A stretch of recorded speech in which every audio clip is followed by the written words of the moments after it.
Check one, and we are going live.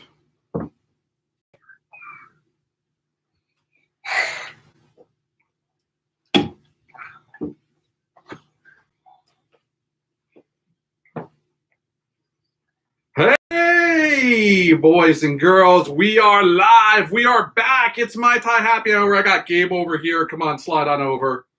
Come here, buddy. I've got the great John McGuire in the house. I'm so happy to be here. The My Tai crew is in full effect. Leaving the house on a Tuesday again. And we are so happy to be here. Feels like 2019. Last week, amazing week. My Tai happy hour doubled our numbers. That's crazy. Both on virtually and live on YouTube. Thank you so much, everybody who tuned in. The camera's over there, not there. I get this. I'll get this soon enough. I know, but I see myself, then I'm pointing at myself. I know. Because you look good. I lowered the microphone so I can see this a little more. It's just easier for us to engage the computer. I think so. And Gabe, it's just easy for you to engage in everything. What do you want to talk about, Gabe? Rescue bots. We'll talk about that a little bit later. Definitely. But first, what do we have in store for everybody? So today, you turned me on to a new horror movie called The Djinn, which I watched last night, and I loved, and I got some thoughts on it. We also have a brand new Dinosaur Jr. album, which came out, and I'm super stoked about. We have The Kid with Adam Brody, formerly of the OC, for those of us who grew up in that generation. It's a detective movie. It is a very, very dark noir taking place in Canada. Oh, Canada. And finally, we are going to talk about Jupiter's Legacy. Jupiter's Legacy dropped about a week ago on Netflix. We just got around to finally watching it. We definitely got some thoughts on Jupiter's Legacy. Yeah, this was a week of minor disappointments in the reviewing space. We'll talk about that a little bit later. But more importantly, I know you're digging up that cocktail. I am. What do you have for us this week? So thematically, I've been thinking about this a lot because this is what 200 something episodes for us now, and I'm like, man, I wonder if I'm ever going to run out of cocktails, or I wonder if I'm ever going to run out of cocktails that are themed right for the episode. So I did some digging on the Google, and I found the genie in a bottle, and now it's in mLs, so I'm going to approximate it for. Lord, anytime you try to do milliliters, did you at least do like, okay, Google, what is milliliters to? No, I'm a bartender, retired, but I'm a bartender, and we're going to do it the American way. So it's going to be an ounce of white rum. Always use Appletons if you can. It's going to be... Oh, wait. Oh. Yes, I just accidentally set her off. I'm sorry, Google Assistant. Please go back in your hole. Oh, she's converting. She's converting. Yeah, just keep going. Okay, we're playing through. So it's going to be an ounce of white rum. Use Appletons if you can. It's going to be a half ounce of freshly squeezed lemon juice. And it's going to be a splash of lavender syrup in there as well. You're going to put all the ingredients in the cocktail shaker with ice. You're going to shake that son of a bitch up. You are going to strain it into a glass filled up with ice, and you're going to top it off with a little bit of club soda. Take a little bar straw and stick it through some blueberries and use that as a garnish. The genie in the bottle. It's going to be a lovely purplish blue color. It'll probably go down very smooth. I can do purple. I'm a big fan of the blue Hawaii. I know you're a big fan of blue Hawaii. That's been my go-to lately for a nice summertime drink. If I can get like a mojito. So mojitos are kind of interesting, and I loved making mojitos for people, but I didn't like making them for multiple people, especially when someone got a taste for it, and then you're at a party, and the next thing you know, everyone wants a mojito, and that's a lot of muddling, man. So one thing I will tell you, real quick sidebar. Vitamix actually makes an air disc container. It is, instead of a blade, you have a disc inside there. And it's actually solved the problem of making pitchers of mojitos because the disc will bruise and not break. So you can throw your ingredients in there. You could throw in some fresh mint and still have big, beautiful mint pieces floating around in your drink. And you just top it off with club soda. It's easy. Shameless plug. I don't get paid to say that, but I know people like to party. And I'll give you some party tips, tricks. I like mint. I don't like when the mint gets so chopped up that it comes up through the straw. And that's the thing with the disc, it muddles it. So you're gonna have big, beautiful leaves of mint still in there because it bruises but doesn't break. I'm a fan of the big, beautiful mint. I like a big, beautiful mint. What about you, Gabe? You like mint? Yeah. You like mint mostly with chocolate, like a York peppermint patty? Is that a little more your speed? What? Yeah, one day you'll understand. He likes Reese's peanut butter cups. Yeah, that's about his level. Lots of stuff to review this week. We might even be talking about a few other things as well. But the Djinn, I believe I'm pronouncing it right. Djinn is very interesting. It just came to me again. We've been trying to cover a horror movie every week since you guys seem to love the horror. This is a movie that almost fits. I mean, it's very much the monkey paw. It is the monkey It's paw. a monkey paw situation. Yeah. It is a situation where a young boy, somehow, they move into a new apartment. He finds a book of the damned, or book of shadows, I believe in this case, and he finds a wish, like genie in the bottle type situation, and he asks for, I believe, his voice back. So this is a young mute child who has moved into a new apartment with his father after the loss of his mother. Left alone to his own devices while daddy goes and works a double, he, of course, finds some crap that's left over from the last tenant, and the tenant left over the Book of Shadows. So one thing I want to say, quick little sidebar here. My girlfriend and I, what we've come up with is like a set of rules that, for when you're in a home, you don't bring it in. So a Book of Shadows, you definitely don't bring into your home. A Ouija board, not even once. Not crossing my threshold. Tarot cards is kind of on the fence, but like if it feels haunted, you shouldn't be bringing it home with you. And shame on that landlord who leaves a box of demonic stuff lying around for the new tenants to find. And that's why I thought this movie was going to be a little more, I don't want to say juvenile, but I think that's a pretty appropriate word because, yeah, the kid goes through a closet in what should be an empty apartment because they just moved in. And there is not only just the Book of Shadows, but there's like a mirror and a candle. The only thing I've ever found in an apartment that I've moved into from the previous tenant was like they left like a half thing of Ajax. Oh, do you want to hear a story? Oh, of course I want to hear a story. Oh my goodness. So we moved into this house. Right. And we were pretty sure the last two residents of this house died in this house. Oh, shit. But Jesus, we George. knew the last person, his wife, died of cancer. More than likely in the house. And this is some spooky shit right here, guys. We were going through the built-ins. There's a lot of built-ins in this house, built in the 20s. And there's built-in drawers in the closets. And inside Gabe's closet in his room, I found a stack of giant size X-rays of cancer. And you let him move to that room? I mean, this was well before Gabe. Your office. Well, I live in that room now because Gabe likes to sleep with Mama. Yeah, that's fair. But maybe that's why. I think you figured it out. And I found them. It was some of the creepiest stuff I ever found. They also left like a old iron. There was some weird stuff, but the negatives and like I have no proof that belonged to or had anything. But yeah, there was some creepy shit there.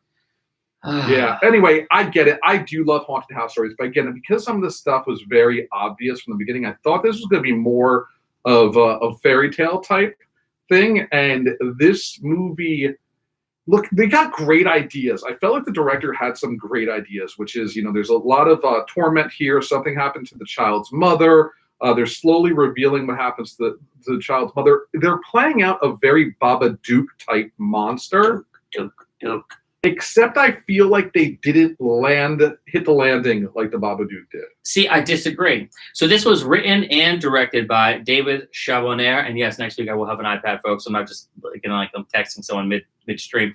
But the film felt like an hour and a half long episode of The Twilight Zone. More than anything, I think it was a long episode of The Twilight Zone. And I didn't mind that. I actually really enjoyed it. I thought there was a point because there was a lot of telegraphing going on that we weren't going to get the ending that we got. And because of that, I was really pleased with the way that they stuck the landing on this one. One thing I will say, I have two critiques about the movie. And it's actually, one's just a minor critique about the movie. The other is a critique about the ratings board. So this movie, for all intents and purposes, is a movie where the main character is a child. And it is a horror movie per se. It really is more of like a psychological thriller than it is a horror movie. It was R-rated, and it should not have been R-rated. The fact that it was R-rated, and this is one of the things that they talked about, even back when they were talking about making Deadpool an R-rated movie. Like, it's going to turn people off. Not a lot of people are going to go see it. And that is a genuine concern. Like when you make something R-rated, you're seriously kind of limiting the amount of money a movie like that can make because people are less likely to give it a chance because it's R-rated. So a movie like this, I definitely think will suffer in the long run because it's R-rated, and it shouldn't. Because yes, there was gore. Yes, there was some violence. I don't even think. Well, I mean, there wasn't even very much cursing because the child is mute, so he's not even saying anything. Yeah, I think we should make it clear that 90% of this film is silent. And that is, some people enjoy that. I feel like it is a challenge for a young child. He did a good job of it, but you have to be a very strong actor to rely on facial features and expressions to be able to pull off an hour-and-a-half movie in silence. I thought the kid did a great job. And I also want to say this is a big thing for me. Soundtrack in a movie. Not like the songs you hear when you're watching like an 80s TV show and they beat you over the head with 80 hits for nostalgia. We're talking about like background music in a movie. The sound designer of this movie did an exceptional job blending moments where you needed to have some kind of music happening in the background that wasn't going to take you out of the story, and just things and noises that are happening around the apartment. This movie is very claustrophobic, and it's claustrophobic in a way that I've lived in an apartment that size before, and I recognize the whole galley kitchen thing and the whole you could only do so much running around the galley kitchen and the wall in the kitchen, and the fact that they made so much great use of the space still made it really scary, and more so scary for me because there's only so many places you could run in like a 400 to 700 square foot apartment. No, I agree. I think, but that is one of the things that, and again, it might turn some people off. It bothered me just a little bit, is that when you're dealing with superhuman, right? When you're doing monster, they set up stuff that didn't really execute. Like the beginning, they were talking about a serial killer that was loose. They're talking about many things that could be the evil, but it actually really is a monster. Right. A child can't defeat a monster. And that's where it gets a little tough. You can if you believe it's a fairy tale or like a kid's horror, like a young adult. So when you're talking R-rated and you have a kid that's always at the last minute able to defeat the supernatural monster, it takes me out of it a little bit. I think defeat is also kind of a misnomer because there's definitely different layers to a defeat. And specifically, and I don't want to get into it too much because I don't want to spoil it for our listeners and our viewers because we're back. I think that defeat has different layers to it. And stylistically, when it comes to the type of monster, for all my D&D homies out there, there's more ways to defeat something like this than just violence. And I thought they were very clever about that. I love the ending. My one issue with it was just more of a me problem and not like a them problem. But there's some scenes, because it is so small in the apartment and the movements that are happening, there's some 360 camera stuff that made me dizzy as shit. However, the fact that they were able to make a movie like this in a place so small and also not make the effects terrible. The effects actually were very good. It was a very well done movie from beginning to end, I think. So big ups to them. Got me a little dizzy. I didn't mind so much. I would love to see more from this director, and he wrote it and directed. So, I'd love to see more from David Chauvenet. So a movie we weren't planning to talk about. Right. But I think we should touch about, because we ended up seeing it not knowing we were both going to watch it, because sometimes the world works that way. Because we have so much free time. We even watch stuff that's not on the docket. Is Those Who Wish Me Dead. We watched it. I watched it because I needed a mindless Friday movie. And I felt like Kid Detective wasn't going to do it. No. So, and I had heard, and from the trailer, I thought Those Who Wish Me Dead, which is a weird name for a movie, because it wasn't that's like a horror movie title. And this was not a horror movie. Revenge movie. Revenge, but it wasn't really revenge. Yeah. I was really looking forward to a 90s action movie, like a Will Smith type action movie. And instead we got Angelina Jolie vehicle on Netflix, where she plays a Angelina Jolie has trouble in that she is too pretty. And I'm sorry, but unless you can be a Charlize Theron, where you can ugly yourself down well enough for people to believe she's a fire jumper, I had a tough time buying Angelina Jolie as a main character, as a firefighter, like a forest firefighter. She just looked too Angelina Jolie. It was tough for me to forget, but wait, hear me out. Yeah. The problem is this movie has 5 main characters. It's an Angelina Jolie movie, but it's also the guy from The Punisher, Shane from Walking Dead movie. Yep. I never get his name right. And it is also that guy's wife, and it's also this child. And I feel like they tried... And the hitman. And the hitman, who are great. The Mayor Tancredi from The Wire, also known as Littlefinger from It took me a minute to place him. Yeah. There's so many great actors in this, but there was no one who was the lead actor in this. I felt they were trying to look, there's no way to say it. They were trying to cover all their bases with every type of actor on there. And in the end of the day, I would have just combined the Berthenol character, is his name John? John Barenthal. Barenthal's character and Angelina Jolie's character to one character. Like, I'm sorry, but there is really no purpose for splitting. Why couldn't the sheriff have also been the person hiding up in the thing? There really was no purpose at the end. It's not like the firefighters came to save everybody. Anyway, this is I'm sorry, I just completely went off tangent here on this. This is a movie where Angelina Jolie is one of those people who were like, look out for fires in California, or I think this was in Montana, but where the forest fires are prevalent. They're, basically they fight fires in the forest. And there's also a sheriff, and then there's hitmen that are out to this movie is insane. Yeah. There are hitmen who are out to hunt down this guy and his son because they know that they're the fire starters, like they are like paid governmental agents. No. So fraud. Let me tag in real quick. So help me, Hambo. Help me. I'm throwing you the rope. So let's just say this. It's not that Angelina is too hot to be convincing as a fire jumper, because let me tell you something, brother. I've seen some smoking hot firefighters of all genders. However, she just always looks like Angelina Jolie. Maybe that's it. So it's hard to, just take her out of who she is and who you just seeing her and you're like, oh, that's Angelina Jolie. It's kind of hard to separate her a little bit from that. That being said, she did a great job with acting in this movie. Everyone did a really great job acting in this movie. I don't know that the problem was so much that there was too many people, because I think there was definitely a purpose for John Barenthal's character. I just think that the movie was paced poorly, and it was sold to you in the trailer as something completely different. What was it sold to you as? I thought it was a revenge movie, and I thought it was like, hitmen chasing after Angelina Jolie and in the forest and whatever for like whatever reason. I didn't really get that it was the father and the son were in Florida. They came across some evidence, the father did, of wrongdoing. And they never did tell us what that wrongdoing was. They never told you what the wrongdoing was. It just it affected like senators and mayors and gangsters and all this stuff. So they had to go on the run. So the kid gets lost in the forest. Angelina Jolie is a fire jumper. She's got to save him. And that's what the hitmen were after them for. But it was paced all sorts of weird, the movie. And the last couple minutes I thought were the last maybe 10 or 15 minutes I thought were like the strongest part of the movie. When all the action happens. Because they really make you work for it up until that point. If you're going to keep all the individual characters, I would have had Barenthal. Is that how you say his name? Barenthal. I would have had Angelina Jolie play his character. The sheriff? Yeah. I think that was the stronger character. I tend to agree. However, Angelina Jolie did a fantastic job in this because she was, of course, it's another movie where people are dealing with PTSD over something that happened in their lives.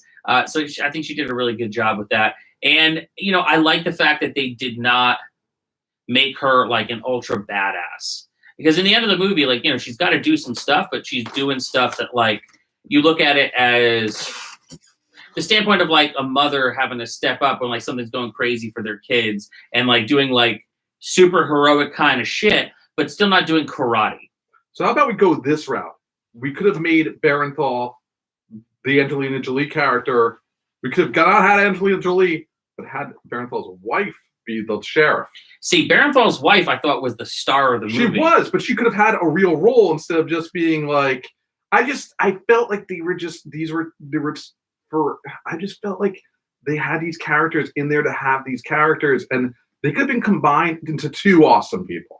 I agree. I definitely think that everyone gets their moment. Yes. But how we get to everyone's moment is really kind of contrived, and there's plot holes on the way to get to their moments. But when they have their moments, you're like, shit, yeah, that was awesome. Especially Barenthal's wife in this. So if you want a dumb action movie on Netflix, I mean, it's free if you have Netflix. I think this is kind of worth watching. Again, expectations were high.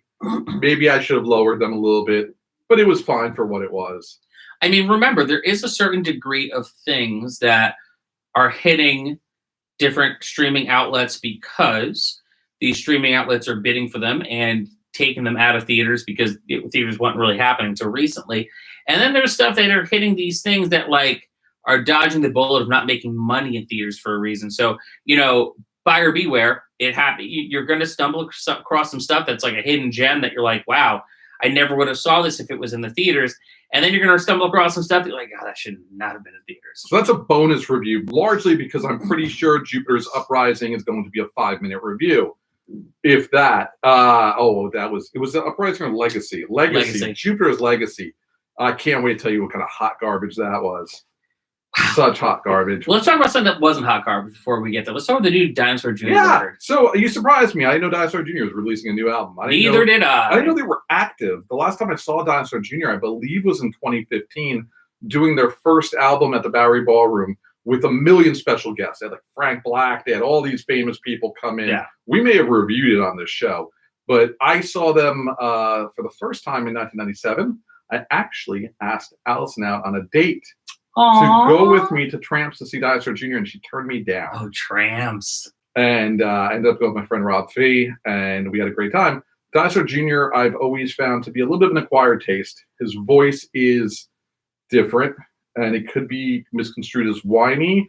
I think if you like Geddy Lee, it's more of that type of... I agree. And I can deal with Dinosaur Jr. in small doses.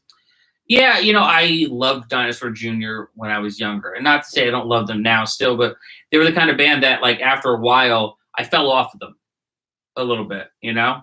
And then J Mascis kind of went in a different direction, started doing more acoustic stuff. Or Dinosaur Jr. was Dinosaur Jr. in name alone. It was just J Mascis. Also, still blame J Mascis and have hard feelings for when he all started getting everyone hopped up on the Jazz Masters around that time between him and Kurt Cobain with the Jaguars. Yo, I should have bought up so many guitars back in the day. Had I known what they'd be going for now.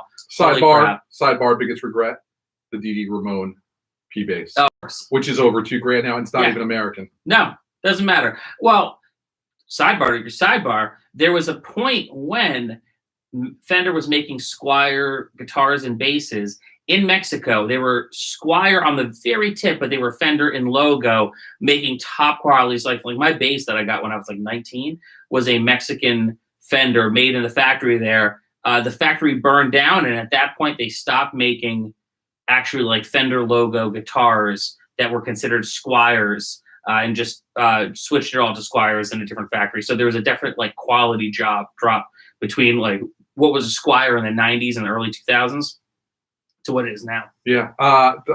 Thank you, Carlos, long-time listener, first-time watcher. Well, we are back to this. So anyway, Carlos, pleasure. Thank you for joining the show.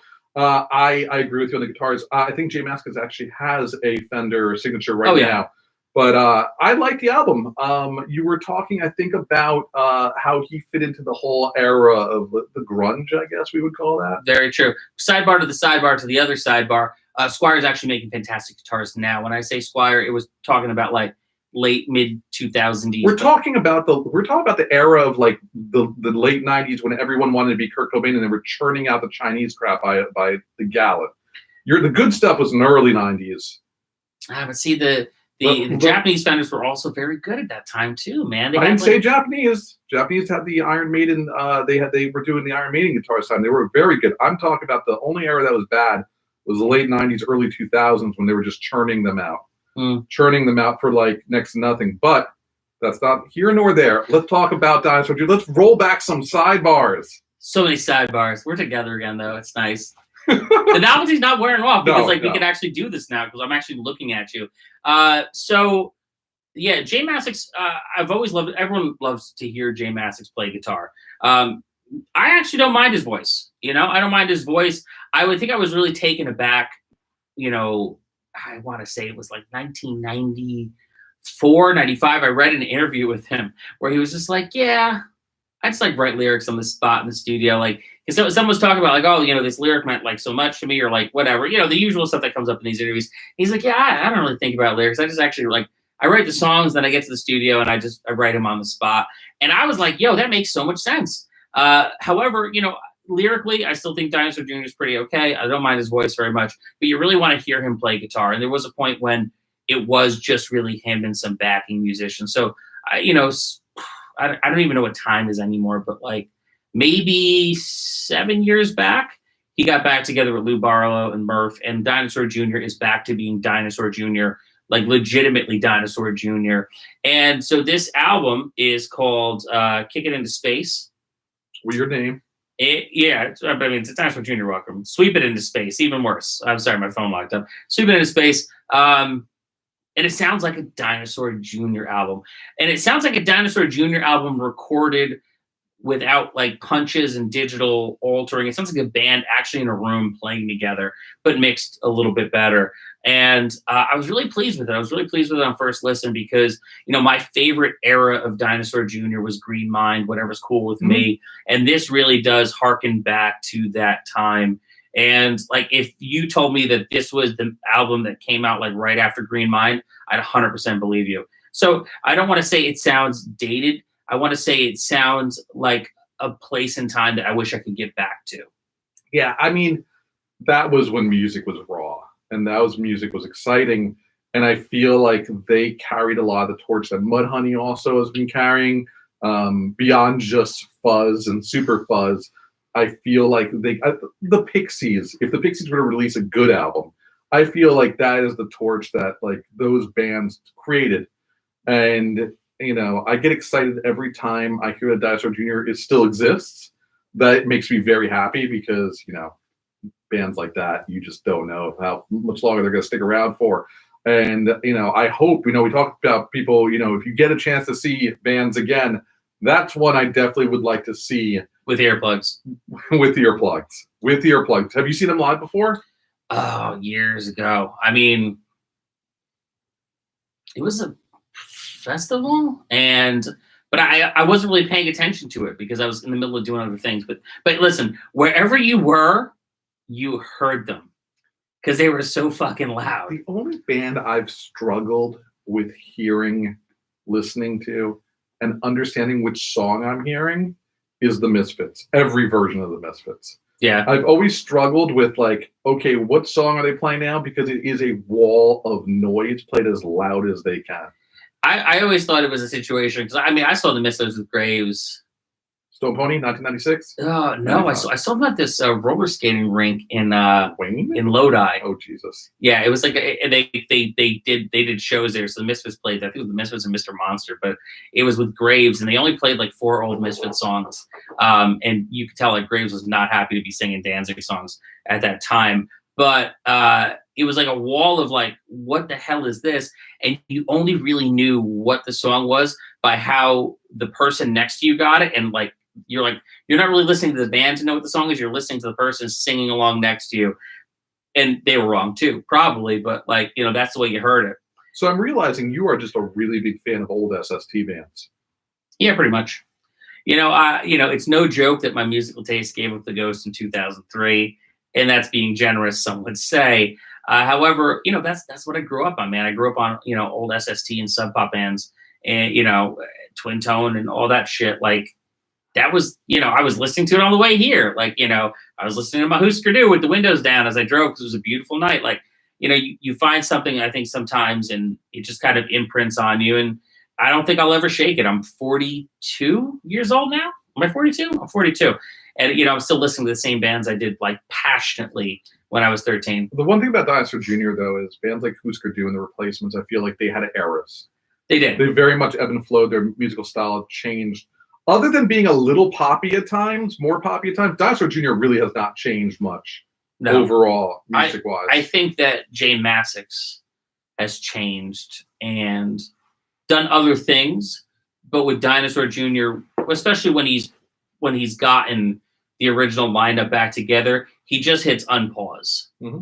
And that's what it is. And I think there's nothing wrong with that. I think that there is a certain comfort in knowing that like this band that you've loved so much still sounds like the band that you loved so much. And that's what this record feels like. The Lou Barlow songs definitely sound like Lou Barlow and Sebadoh songs. J Mascis, the whole band still in top form. The things that stuck out to me, I Ain't, first track off the record, is great. I Ran Away and Take It Back are the songs that really stuck out to me. I highly recommend it. At this point, everyone, it's a broad generalization, I know, but most people are paying for some kind of streaming music service. It doesn't take much just to listen to it on your Spotify or your Apple Music. I think people just are overwhelmed by the amount of music, and sometimes you forget. Yeah. You forget how much is out there that you may want to listen to. Of those, though, I would definitely skip Double Nickels of the Dime by Minutemen. So I'm going to say something controversial. We'll do a little sidebar. No, you won't. What, you like it? Because that's the only controversial. No, I think the Minutemen only have like 3 good songs. Yeah. History Lessons Part 2, Corona, and then the other one I don't remember the name of.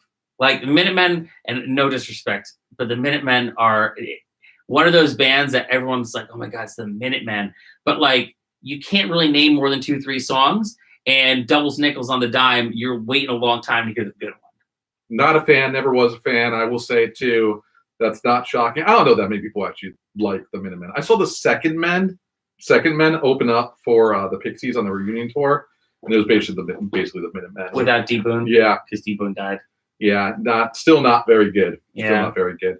I think you have a box next to you. So I it's a little off screen. I have been. You told me that there was a box to open, and I'm like, really?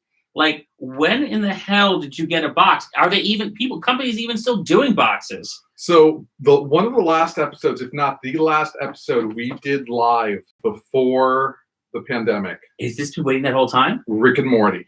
Holy shit. And you said, Rick and Morty, I was never going to get another box. Well, I consistently have been receiving the boxes, and this one showed up today. I keep forgetting to cancel the subscription. This showed up today? Yes, that showed up today. What? And I just feel like people have been waiting to see you unbox something. Well, and there's a box in front of you. Well, I'm going to eat some words right now because I never thought you would get another Rick and Morty box, and here we are. So the box is actually pretty cool, and one of the things I will say about Loot Crate is that they do a really good job with their boxes, and I think you can see this. There's a cool pattern background that is Rick and Morty-ish in the background.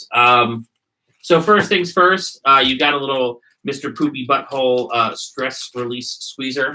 Wow, they are into the stress relief. I think we all still need it. How bad is this box? It's all right. You have Rick and Morty cable ties, pixelated Rick and Morty cable ties. Also, something that's useful. You've got a lot of cables on your desk. I got a lot of cables. You got a lot of wires, so cable ties. So I'm going to say so far, this box is kicking ass because stress relief, cable ties. You have the T-shirts. It's a nice T-shirt. Oh, let's see. I'll be there with this. I know you got that poor microphone in front of you. It's okay. All right. It's a very specific Rick and Morty T-shirt. It's a Two Brothers reference. Ah, that is very specific. It's very specific. That I believe is from Intergalactic Cable, right? I think that was, yeah. Okay, so this is the pin. And it says planets only. Another very deep cut for Rick and Morty fans. You're not going to really be able to see this because it's small, but it's actually a pretty decent quality enamel pen. And then finally, oh no, there's a couple more things. Really? Yeah, a little bits plate. So it looks like a Rick and Morty like snack dish of some kind. You're my snack dish. Oh, buddy, thank you. It says little bits, and it's another Rick and Morty deep cut.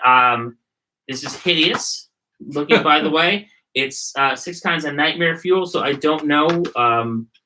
Don't give it to your child. And then finally, you have this is, I think, all based off the story train. You have the story train. Oh, it looks like I did not case. like the story train. Yeah, that was your least favorite episode. Yeah, that's my least favorite episode. That was like an episode. Don't open it. Don't open it. Well, I want to see what it is. So much noise. Well, I mean, you maybe open the box.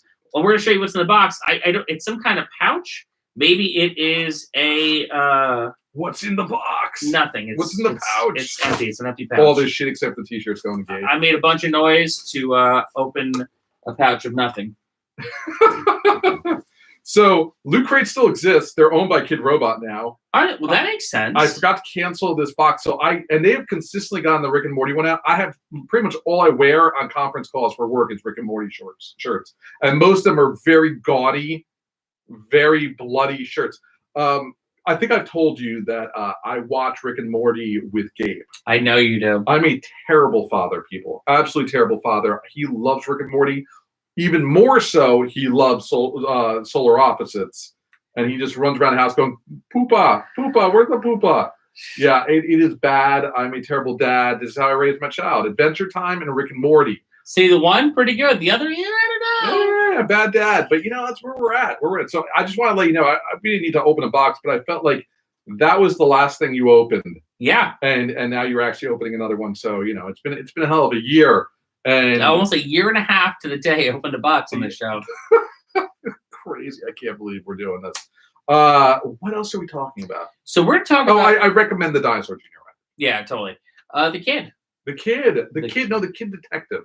The kid detective. You keep calling it the kid. I know, I do.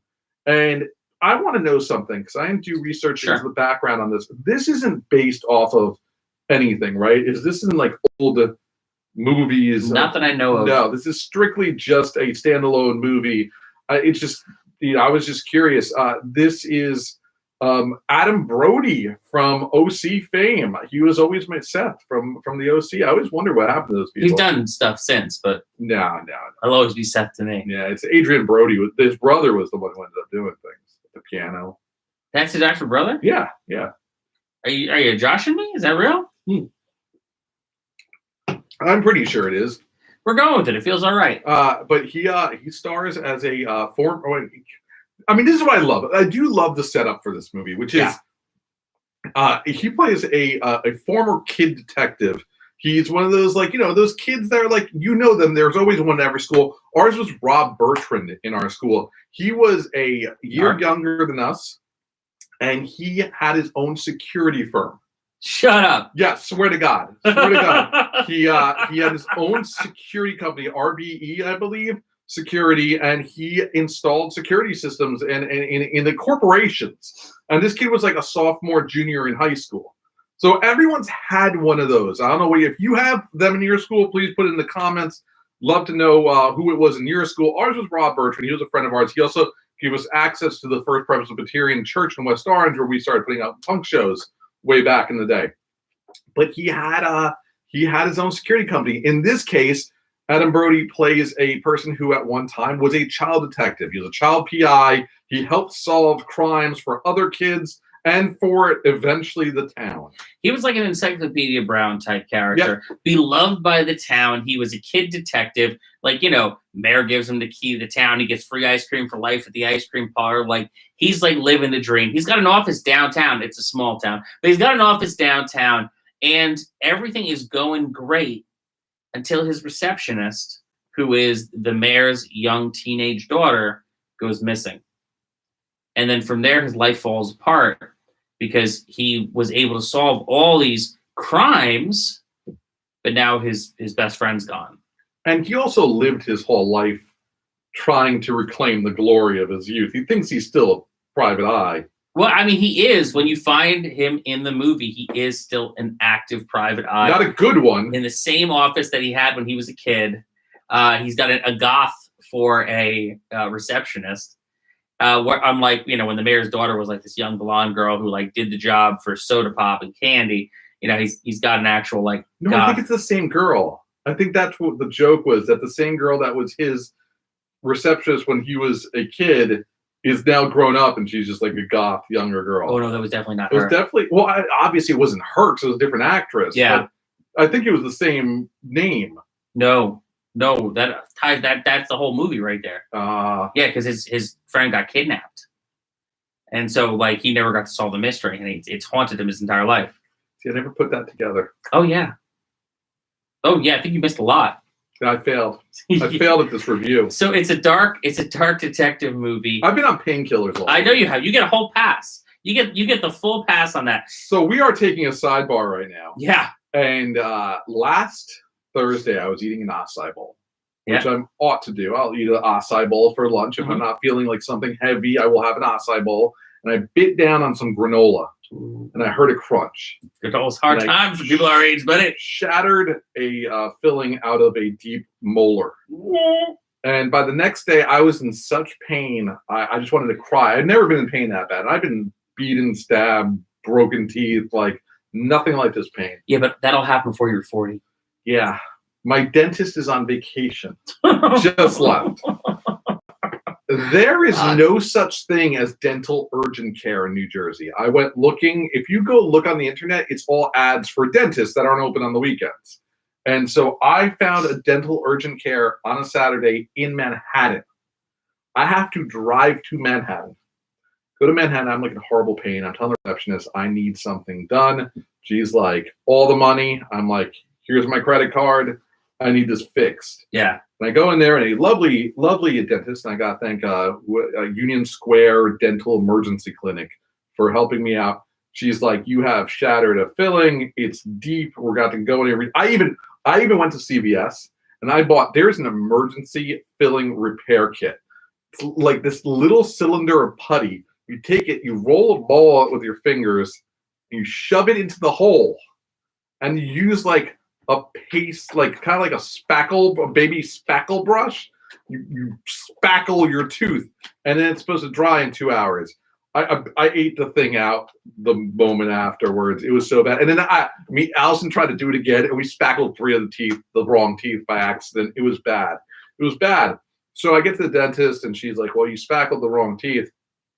We have to do some x-rays. Give us your credit card back. So we did the x-rays. She's like, basically, I'll redo the filling. We redo the filling. She's like, doing these sensitivity tests, and she's like, you're very sensitive. I think you might, this might have all failed anyway. She's like, root canal, $2,000. I'm like, well, we'll wait for see how this does. Go home. Let me go see my guy that takes my insurance. So I go home, and we they gave me a lot of painkillers. My dentist is like, call our emergency person, and they're like, I can't get to you till next Monday. Dentist is flying back on Thursday. She's gonna see me first to see if there's anything she can do. If not, I gotta do emergency root canal next week, which means I have a week right now where I'm just on painkillers and my tooth hurts, but at least there's no open air hole. Like the root was just flapping in the wind. It was just nerves flapping, and so at least the pain of just like cold and hot air hitting it's now just the pain of the oversensitive tooth. So I'd say from a 10, I'm now like a 7.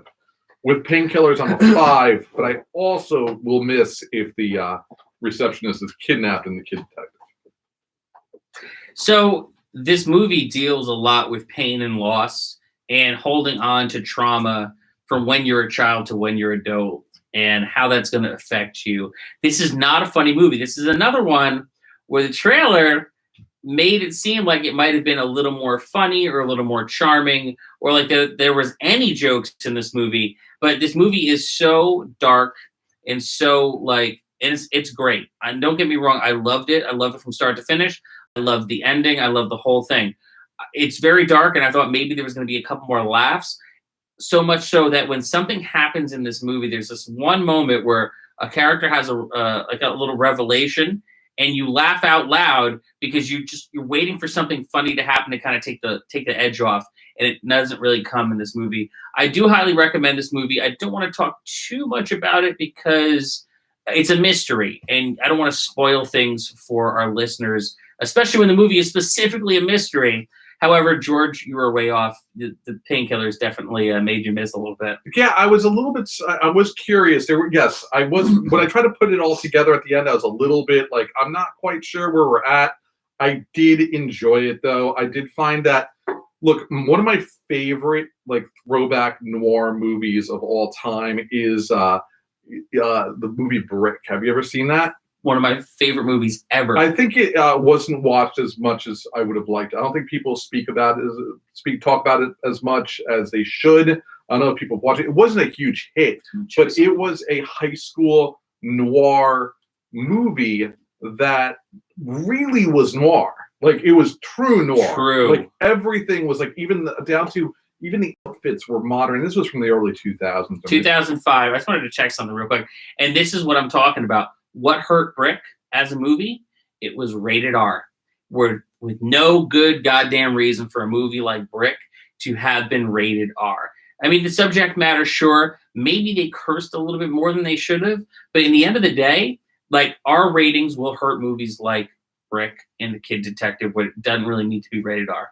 Yeah, look, I am a fan of Brick because I felt in Brick, the teenage actors, the high school kids, were trying to act like adults. Right. In this case, you had an adult who just kind of never grew up. Right. And kids that are trying to be, I just didn't feel, maybe it was the acting, it just wasn't to the level of Brick, where they were so into the noir mystery that it worked. Even though it was funny, it was dark like this too. It was dark, except this one has a thing at the end that just makes it a little more. The brutality is ramped up a little bit. It is. The Brick was just like such a good unfolding mystery. This kind of just hits you with the answer all in one shot, and there is a moment that we're not going to talk about that gets you in the feels.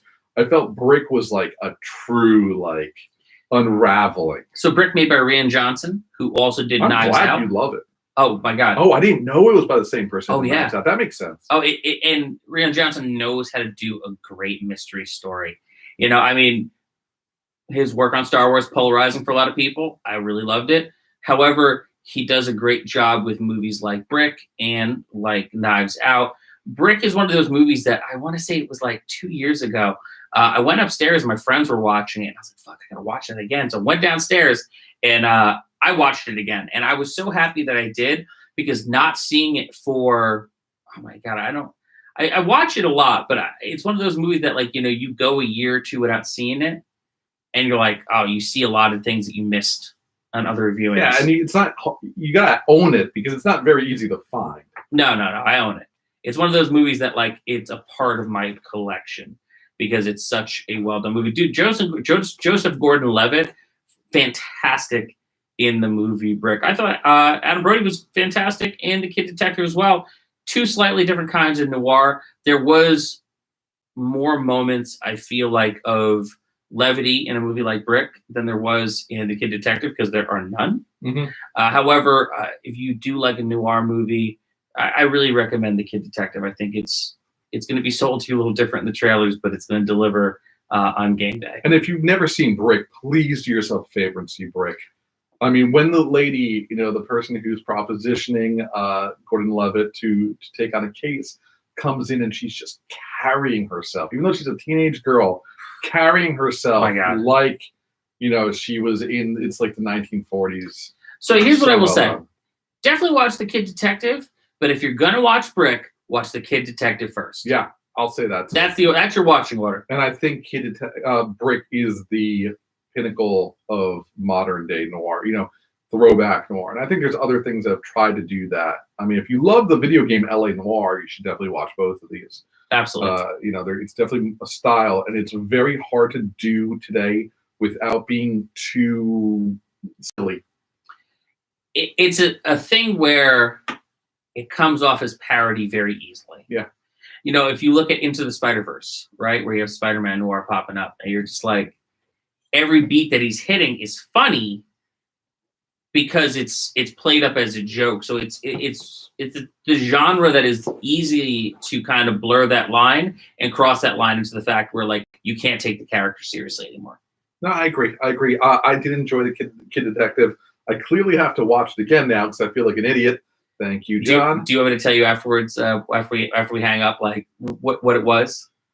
I mean, I gotta be honest with the painkillers. I'm still trying to figure out if I missed the scene where they explained why the mute kid in the Djinn was mute.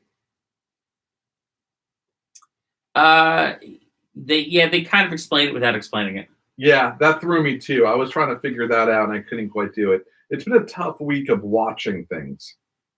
Yeah, I can see that. The only thing I watched while not on painkillers was Those Who Wish Me Dead. Right. Which I probably could have used painkillers to watch. Do you know what I've been doing? What have you been doing? And it's probably going to be a segment in a future episode. I've been rewatching The Sopranos. Oh, you mentioned that to me on a group thread the other day. Props to our one of my friends, Andrew Testa, who he is a young 30-something Italian-American who I work with at Verizon, and he just watched Sopranos for the first time. How did he feel about it? I don't know. I actually haven't talked to him. We might have to bring him on the air. I think so. For the episode we do on it. But I'm going through. I have a very specific memory of what Sopranos was like when I was watching it at the beginning. When the first time you ever see prestige TV, that is, that and Oz and The Shield and like The Wire. That was the beginning of this generation of like quality television. And yes, The Sopranos was, first of all, I realized now I hadn't seen like the first 2 seasons, because back then if you missed an episode or you didn't have HBO, you couldn't watch it. No. And I didn't have HBO. And they didn't have HBO on demand either. So I only could watch it when I was over Allison's house. Yeah. And I realized I didn't know what a big pussy bompacera was. Like, I had no idea because I'd never seen that whole thing. So I will save this for the review, but I decided to see what it's like to binge watch The Sopranos today. And the only thing and it's not really a struggle, but part of me is wondering, like, people can easily throw things away and say things like, you could never make The Sopranos today. And I'm like, no, you could. You just have to realize that people, very much people who are of a very specific community, who are boomers at the time, who are of a certain location and of a certain like mob mentality, said horrible racist things back then. I mean, that's just the way the world was. And now they're old racists, but like that is what like the shit you heard. I don't know if people would be more twitchy about watching stuff like that if it came out today, but I don't see it being wrong for portraying what it was at the time. I would tour and Sopranos are out and about and people are like, I can't believe like they're saying that stuff. And I'm like, have you never been to New Jersey? Like, I know, and the reason why I think we should ask your friend on the show and have him talk to us, because like, as a 30-something person experiencing The Sopranos for the first time, especially if they're Italian-American, I'm curious to see what their take is on it, because for those of us who grew up when it was happening, you had segments of the Italian-American community up in arms for the way that they were portrayed on a show like The Soprano. Then you had a bunch of other dudes who were like leaning a little too far into that tracksuit lifestyle because, growing up in New Jersey, you always knew someone whose uncle was in the mob, so you had a lot of, good fellas coming up around the time of The Sopranos, probably weren't actually doing crime, but acting like they were a mobster because that was the gimmick that they were living at the time. So you have like the two segments going on at the same time, but for all intents and purposes, I definitely don't really see, other than the actual like gangland executions that happen in The Sopranos, like the way people are acting, the way people are talking, that's New Jersey. Well, not just New Jersey, but I think it's our parents' generation too. Right. I mean, the joke always was, would I be beaten to death if I showed up with like, what would my dad say if I showed up with a half black, half Jewish, like girlfriend? Like, that's the shit that we had to go through like growing up. The generation before us didn't take too kindly to a lot of stuff. There's no way around it. So could it exist today? Yes. Would probably people like of a younger generation be butthurt about stuff? Yes. I'm not saying it's right, but that's definitely not saying it's right. But that's what it was like growing up for certain aspects in certain areas of New Jersey. I mean, it's a place and time, and it's something that we were all exposed to. The generation before us, they made some choices. I definitely think that, I don't necessarily agree that you couldn't do a show like that now, but I definitely think that it might not be as well received because, people are changing, and rightfully so, changing their mentality on a lot of things. Like one thing I would say, when I think about like things that couldn't get made in like 2021, Tropic Thunder could not get made in 2021.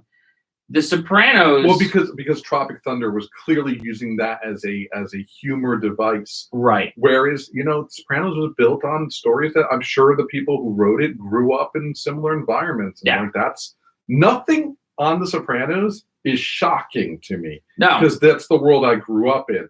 Not saying again I would do anything like that. We're a different generation. Yeah, but like Tony Soprano is firm on right in the early Gen X, late Boomer era, and that is very much a different generation.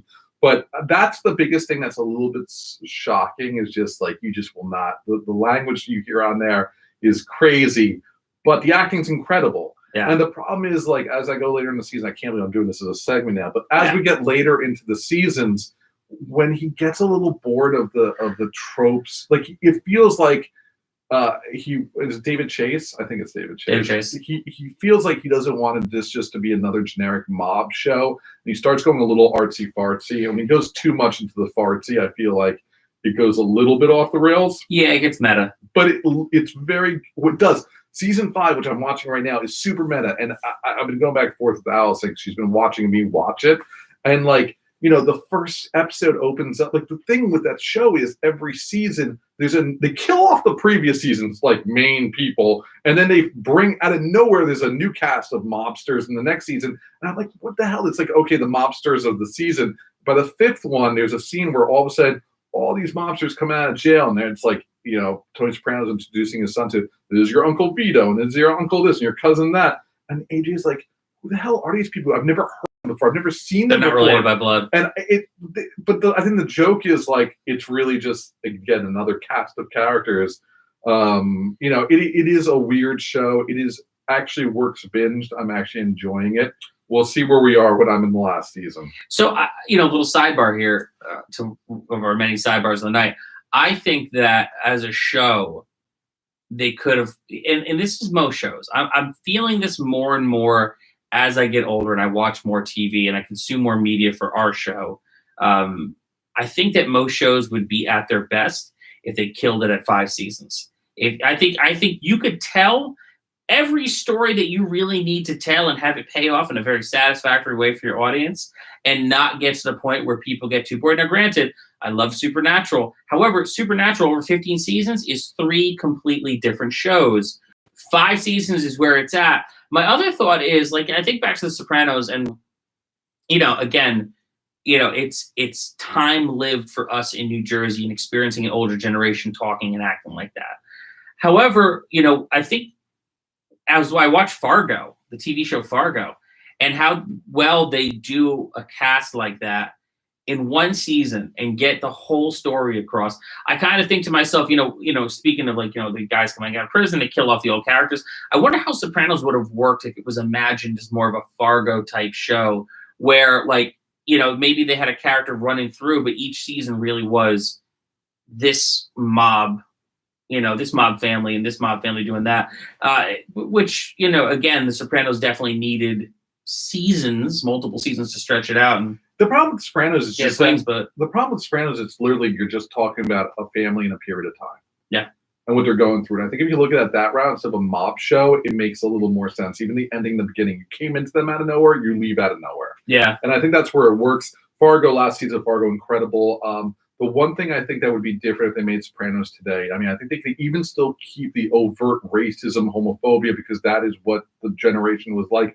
What I think would be different is this is the most white male cast ever in the show. Like, that would just be that would be the first thing that would probably get ripped apart. It's just not passing back to no, there's like 0 black actors, and the women on the show are just treated like garbage across the board. I mean, they're doing a prequel. They're doing the movie prequel right now in North. I'm curious to see how they do. I'm very excited for that. It's actually coming out soon. Yeah, and it takes place in the 60s. And maybe we time that for that. I think it's soon that's coming out. So maybe we time this full conversation with that. But I think that's one of the biggest things, just for optics. They could not do it as white and as overtly male aggressive as they did, because the strongest women on show are beaten to submission, literally, or killed.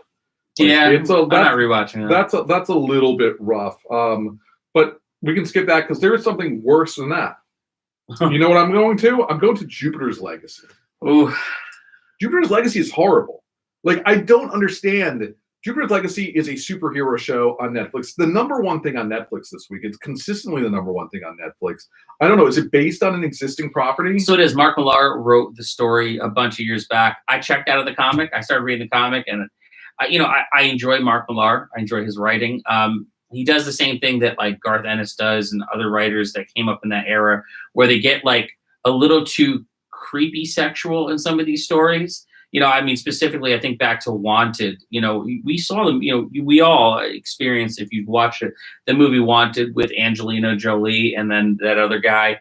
And it was heavily edited to a point when it finally made that last script, because like there is a point in the Wanted comic where, they're trying to get the main character to understand what it is to be evil and to really truly be an evil villain. And so they make him rape somebody in the comic. And I'm like, how is this person supposed to be a redeemable person when they just made him do this? and it's got layers. So there's certain things that made me kind of check out of Mark Millar's work here and there, but Jupiter's Legacy was one of them. It just kind of hit a point where wasn't really into The show it. was bad from Jump Street. But that was the thing. Like the comic to me, I was like, I see what they're doing here. I'm not really going to buy into this. However, I saw the things popping up on Netflix for it. And even in like the trailers, the effects didn't look that great. But I needed something to watch. And I knew we were going to review it for the show. So I went and I watched it. And I watched it to the end. And then I text my buddy right over here. And I said, hey, man, I'm going to wave you off the rest of the series. I'm going to tag you out. You don't need to watch it all the way through because nothing happens at the end. Well, I kept going because it's a very good background thing to play while you're making dinner at night. I thought the acting was bad. The dialogue was horrible. The story was horrible.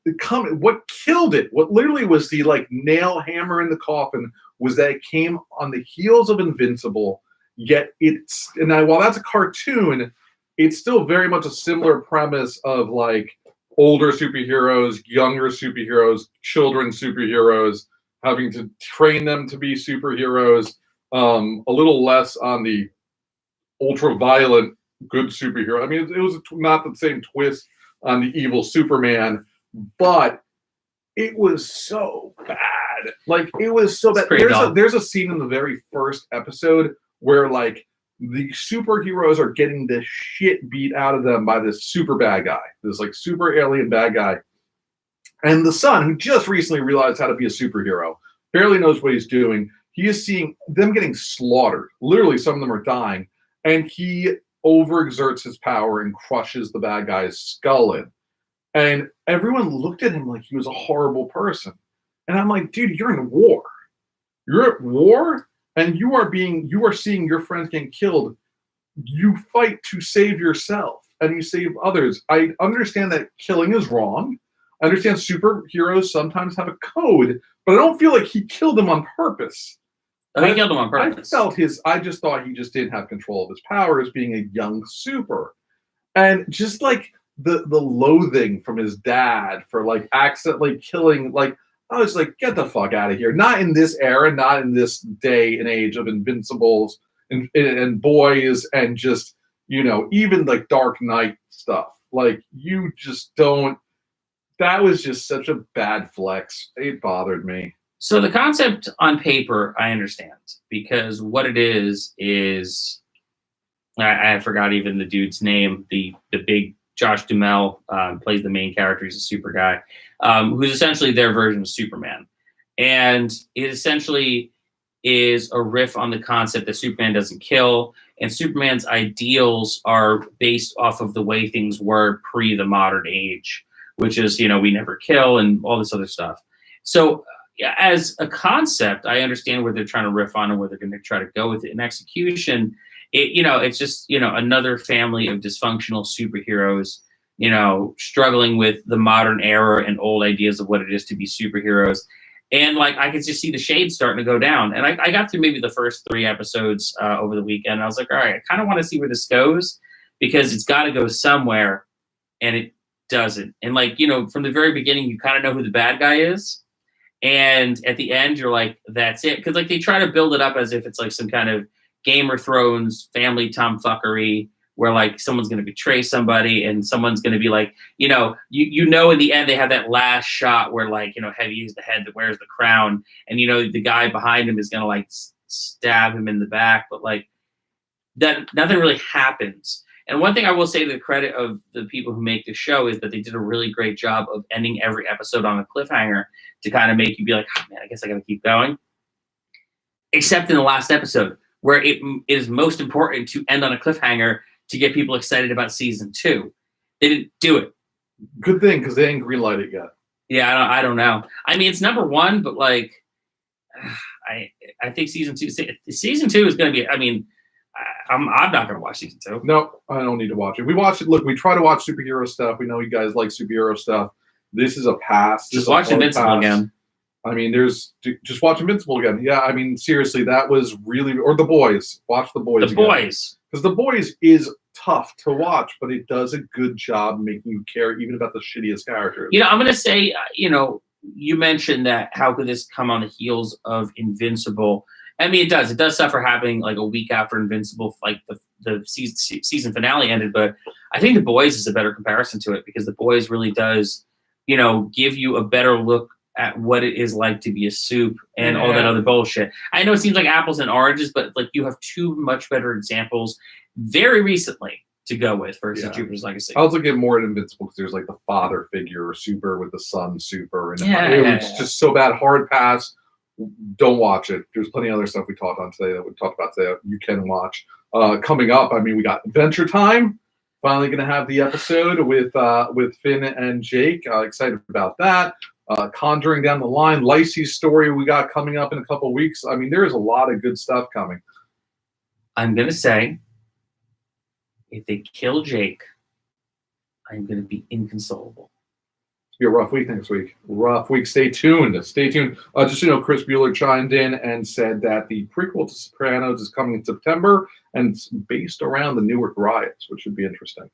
I am excited for that. Just, if any reason, because Tony's James Gandolfini's son looks just like him. And he's playing him, right? So good. Such smart casting. Very well done. So I'm curious to see how that's going. Yeah, let's see how it goes. Well, that's another great episode. I'm psyched about it. I'm still on painkillers. Next week, hopefully, I won't be. Fingers crossed. But I'm still fun, right? I feel like you're entertaining and engaging. We opened the box. we opened the box. We did it. The box. It happened. So how can the kids reach you? You can find me on Instagram at John McGuire RPG. I've deleted the Twitter app from my phone. I might be on there again one day. I might not be. Why? But Why'd you get rid of Twitter? I don't know. I can't. Every time I'm on it, I'm just like, this is a fucking hellscape. But that's where all everything is on there. Yeah, I'm on Instagram. You can find me on Instagram at John McGuire RPG. Twitter? Yeah. I just don't see the point anymore. Wow. I might if I have to promote something, but find me on John McGuire RPG on Instagram. I actually posted a long story the other day. I watched The Hardy Boys Nancy Drew Meets Dracula, and I made Instagram stories about it in real time. So I might be doing more of that. Who knows? Where do the kids find you, George? You can reach me at GLK Creative on the Twitter, at GLK Creative on Instagram. We're at My Thai Happy Hour on Instagram. You can also reach me at cultofgeorge.com. Our entire archive is at mythaitv.com. And we would appreciate it if you rate, reviewed, and subscribe. We appreciate it. We appreciate you. Hit the like button on these videos because we're here now, y'all. John, take us out. Everybody remember, be nice. Wear a mask, get vaccinated, treat yourself right. Hug your friends when you're vaccinated. Aloha.